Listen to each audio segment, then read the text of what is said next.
Assalamualaikum warahmatullahi wabarakatuh.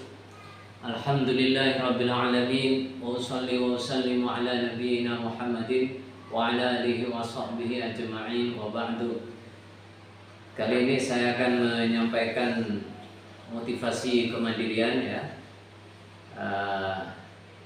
Baik itu berbisnis, berdagang, berkarya, berprofesi atau bekerja dan lain-lain dari maisha yang dijalani saat ini, maisha halal, bahwa syariat atau mendukung, memperkuat dengan dasar-dasar yang sudah disampaikan oleh para ulama ya, terutama dari hadis-hadis yang di situ memang mendukung kemandirian ya, memperkuat kemandirian. Baik, yang pertama adalah hadis dari Ibu Aisyah radhiyallahu anha atau Ummul Mukminin. Ani Nabi, dari Nabi sallallahu alaihi wasallam, annahu qala, Nabi bersabda, inna athayyaba ma akala ar-rajulu min kasbihi. Jadi paling baiknya yang dimakan oleh seorang laki-laki dan juga keluarganya tentunya, itu adalah dari hasil kasabnya, dari hasil kerjanya, dari hasil keringatnya, jerih payahnya. Hadis ini ada pada kitab, judulnya itu Al-Hassu 'ala Tijarah was-Sana'ah wal Amal. Ajakan untuk bertijarah, berdagang ya, atau berbisnis, kemudian was-Sana'ah wal Amal, atau berkarya, berproduksi, berkarya dan juga bekerja ya. Gitu. Baik, jadi Rasulullah sendiri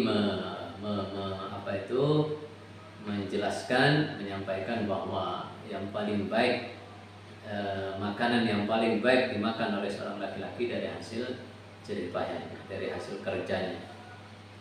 Hadis kedua dari Ibnu Umar, Abdullah bin Umar bin Khattab, qala, berkata beliau, su'ilan Nabi sallallahu alaihi wasallam an atyabil kasab, dari lebih baiknya kasabnya, lebih baiknya maisha.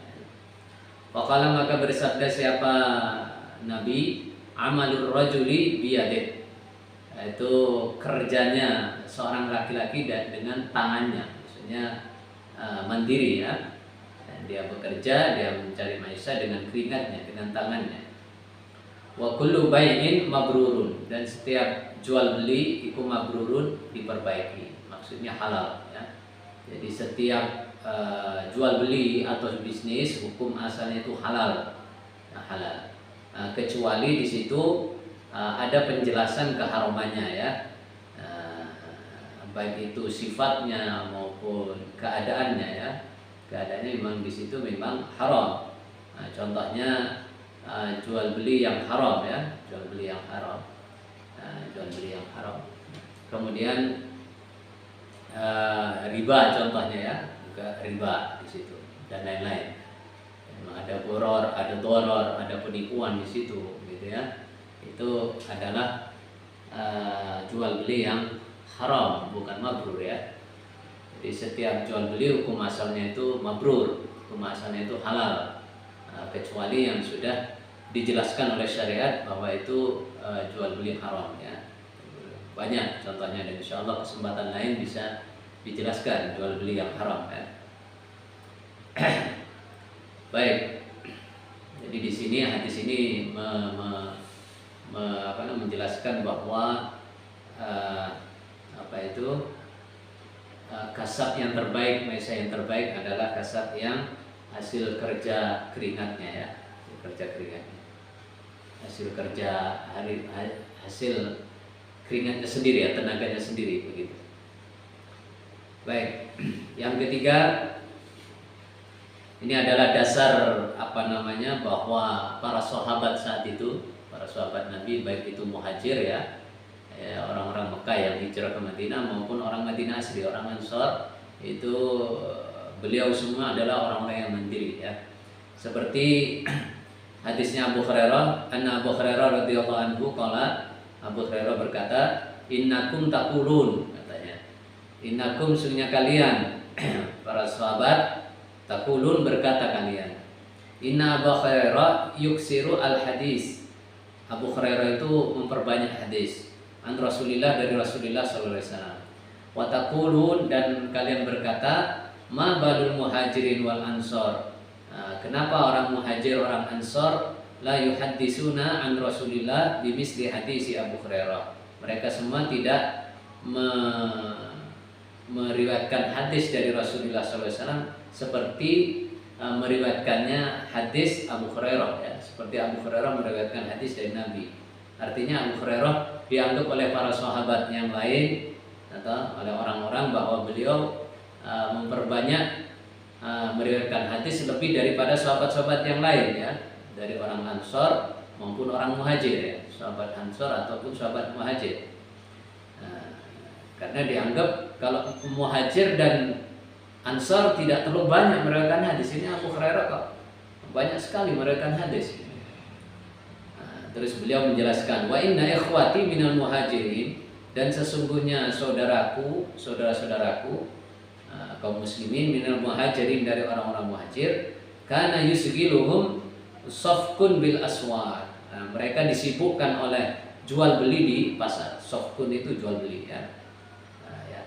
Safkun itu maksudnya jual beli di pasar. Jadi sahabat-sahabat atau saudara saya dari sahabat muhajir, mereka disibukkan berdagang di pasar, jual beli di pasar. Al-hadis, ya. Wakana yasgulu, kemudian hadis selanjutnya, wakana, dan ada yasgulu, yasgulu menyibukkan ikhwati, pada saudaraku, maksudnya kaum muslimin minal ansor, dari orang ansor, apa amalu amwalihim, amalan atau kerja beberapa harta mereka. Maksudnya di sini yaitu bercocok tanam, ya, karena orang ansor itu profesinya bertani, yaitu kebun korma gitu, rata-rata, ya, kebun korma. Mereka sahabat, saudara saya dari orang ansor, kaum muslimin dari orang ansor, mereka sibuk dengan harta mereka, dengan kebun mereka, dengan tanaman mereka. Ini yang diambil, ya, diambil bahwa orang saudara muhajir itu para sahabat itu mandiri, mereka ke pasar dan mereka jual beli di situ, berdagang, ya. Kemudian orang ansor juga begitu, sibuk bekerja, ya, kerja mandiri mereka, jadi petani, ya, jadi petani korma.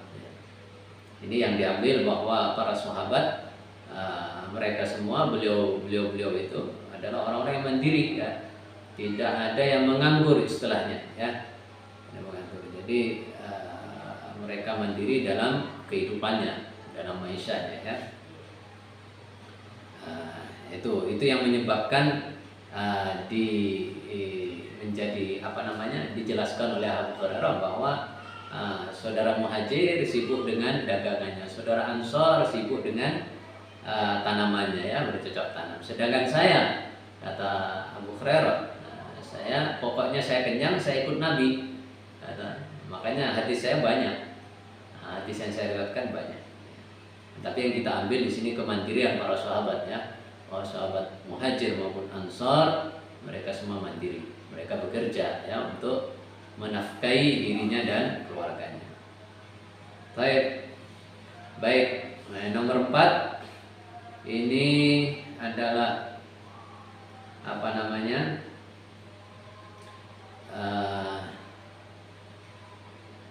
beliau bernama Ash'as ibnu Syu'bah, ya. Ash'as ibnu Syu'bah. Ini ada pada kitab yang saya sebutkan tadi, Al-Hassu 'ala Tijarah was Shana'a wal Amal, ya, cerita ini. Jadi beliau bernama Ash'as bin Syu'bah.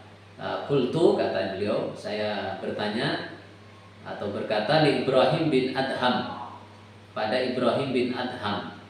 Ibrahim bin Adham ini julukannya Abu Ishaq.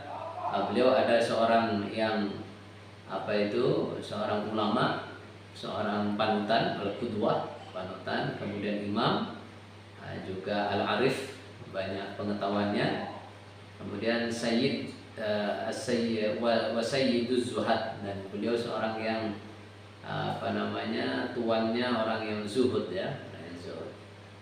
Bertanya kepada seorang ulama lah. Jadi beliau Ash'as ini bin Syu'bah ini bertanya kepada Ibrahim bin Adham, seorang ulama ya. Itu berkata, Ash'as berkata, akri nafsi fis-suq wa tafutuni as-salatu fil jamaah. Katanya begitu. Jadi Ash'as ini berkata kepada seorang ulama Ibrahim bin Adham, saya itu bekerja di pasar ya. Akri nafsi fis-suq. Saya bekerja di pasar. Bekerja di pasar ya. Wa tafutuni as-salatu fil jamaah. Pekerjaan saya ini menyebabkan saya telat dalam sholat berjamaah ya. Telat dalam sholat berjamaah. Kalau berkata siapa? Ibrahim beliau menjawab akri nafsaka ila hinin ya, kata ulama Ibrahim bin Adham, ya kamu bekerja di pasar ya diwaktui ila hinin, sampai masa diwaktui, ada waktunya. Wastaghni 'alan nas, dan kamu supaya terjaga dari manusia, artinya tidak sampai minta-minta kepada manusia gitu ya. Jadi kamu bekerja di pasar supaya kamu tidak minta-minta kepada manusia, tapi kamu waktui ila hinin gitu ya. Wasalli as-salawat lil waqti, dan kamu sholatlah dalam sholat wajib 5 waktu tepat pada waktunya gitu ya. Ini yang kita ambil ya, kita boleh mandiri ya. Kita mandiri dan itu adalah perintah syariat ya. Itu perintah syariat. Syariat memotivasi untuk kita bisa mandiri, tapi ingat waktu ya. Jaga waktu. Kalau sudah waktunya itu untuk mendatangi kewajiban dalam ibadah, contohnya sholat wajib, maka tinggalkan ya.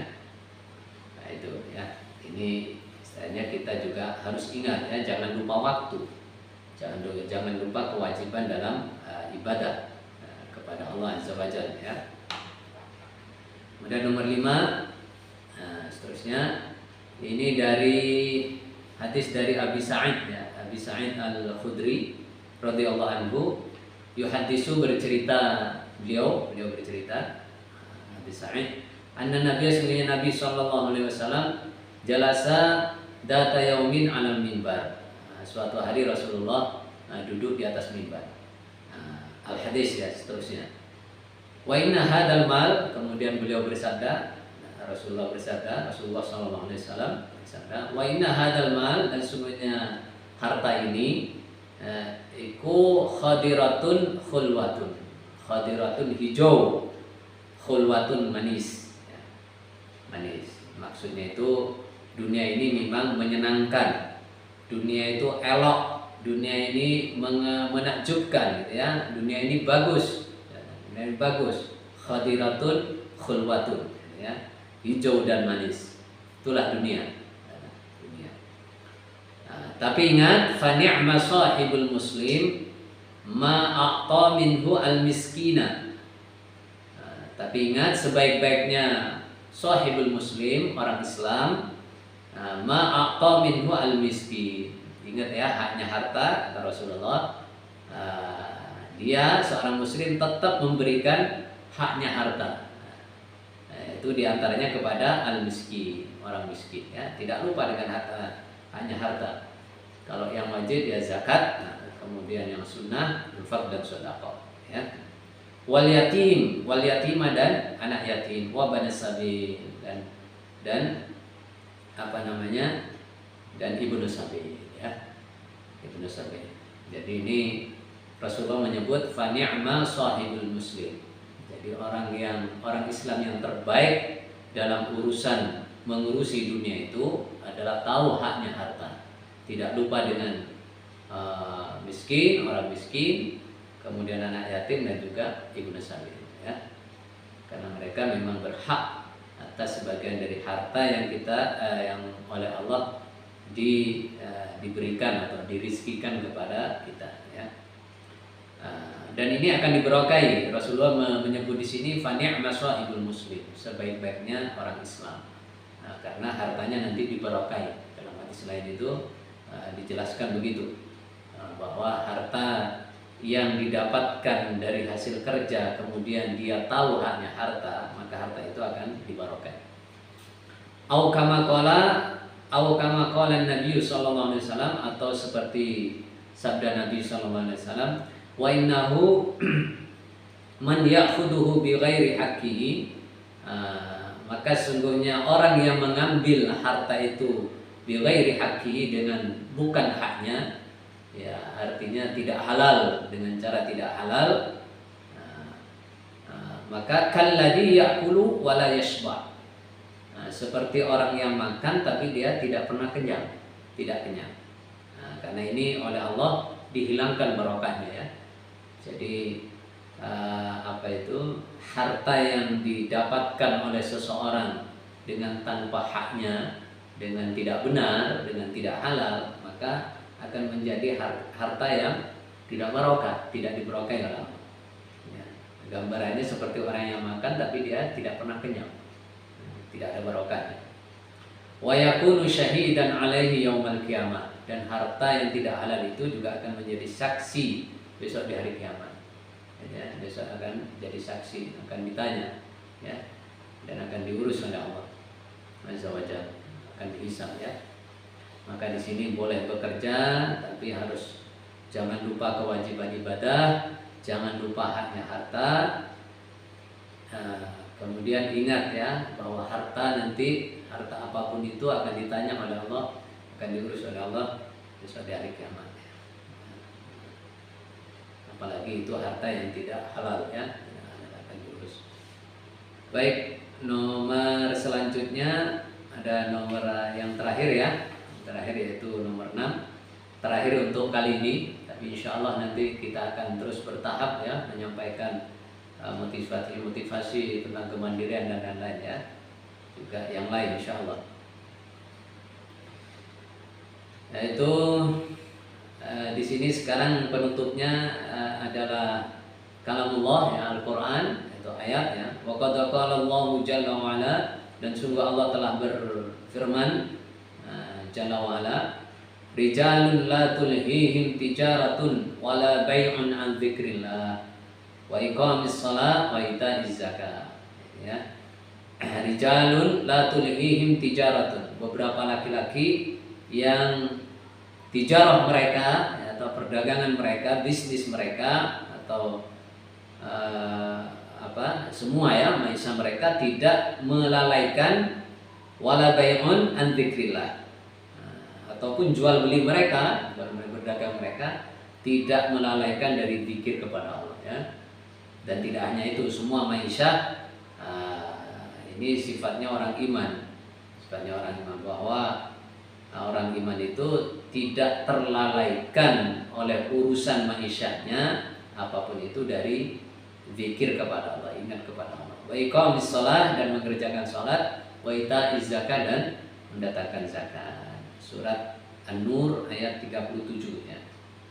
Nah, ini dasar bahwa kita apapun ma'isyah atau profesi kita, kerja kita, bisnis kita, jangan sampai melalaikan kewajiban zikir kepada Allah, kewajiban sholat, kewajiban datangkan zakat kalau berhasil, ya. Sudah nisab zakat, maka harus dizakati. Dalam ayat ini Imam Bukhari menjelaskan, qala Qatadah, berkata siapa Qatadah? Qatadah seorang ulama, ya. Kanal qaumu yatabaya'una wa yattajiruna, itu suatu kaum mereka berjual beli, yatabaya'una, berjual beli mereka, wa yattajiruna, dan berdagang mereka. Walakin idana bahum haqqun min huquqillah lam tulhihim tijaratun wala bai'un an dzikrillah, ya. Akan tetapi kalau sudah mereka menimpa kepada mereka hak dari beberapa haknya Allah, maka tijarah mereka, jual beli mereka tidak melalaikan mereka an dzikrillah, dari zikir kepada Allah. Ini penjelasan ulama Qatadah ya. Beliau menjelaskan tentang atau dari ayat yang tadi ya, surat An-Nur ayat 37. Hatta sehingga yu'adduhu ilallah, sampai mereka atau mereka itu mendatangi zikir kepada Allah, ataupun sholat di situ, ataupun zakat gitu ya, sudah waktunya zakat. Jadi begitu. Nah, jadi mereka itu tidak terpengaruh, tidak terlalaikan oleh tijarah mereka, jual beli mereka. Mereka tetap berzikir kepada Allah, tetap mendatangi hak ibadah ya, hak ibadah seperti sholat wajib ya. Kemudian hak harta juga yang wajib seperti zakat gitu ya. Dan masih terusannya penjelasan beliau kepada wa kana sahabatu, kata beliau, dan sahabat itu wa kana sahabatu radhiyallahu anhum, dan para sahabat semoga Allah meridai mereka, idza uqimatis sholatu, ketika sholat dikomati ya, sudah qomat, aghlaqu hawanitahum, maka mereka mengunci atau menutup hawanitahum, beberapa toko mereka. Jadi toko atau tempat berdagang ya, bahasa kita mungkin lapak gitu ya. Jadi semua lapak-lapak, semua toko ditutup atau ditutup dulu. Wadakhalu al-masjidah, kemudian mereka masuk dalam masjid, maksudnya mendatangi sholat itu, kerjakan sholat dulu. Nah, setelah sholat baru mulai lagi, gitu ya, baru mulai lagi berdagang. Begitu. Ya, kalau memang masih ada waktunya, gitu ya. Jadi tidak terlalaikan. Para sahabat juga berdagang, para sahabat juga bekerja, para sahabat juga cari maisha. Tapi beliau pada saat adzan sholat sudah diqomati, sudah siap untuk dilaksanakan, dikerjakan, maka semuanya ditutup ya. Ya, tokonya, lapaknya, kalau sekarang mungkin ya kantornya gitu ya, kantor atau mungkin di shift ya, di shift gitu kan, bergantian untuk supaya di situ tetap kewajiban ibadah tetap bisa berjalan, dan maisha tetap juga bisa berjalan ya. Jadi tidak dengan kita sibuk mencari maisha dan lain-lain, malah ibadahnya kerendahan. Jadi tidak boleh secara syariat ya. Begitu ya. Itulah dasar-dasar, beberapa dasar, dan insya Allah masih banyak ya yang akan kita sampaikan dalam program Kemandirian ini, channel Kemandirian ini, Bisnis Pagi. Ini kita buat memang bertahap ya, bertahap. Insya Allah begitu. Terima kasih banyak atas semua perhatiannya. Assalamualaikum warahmatullahi wabarakatuh.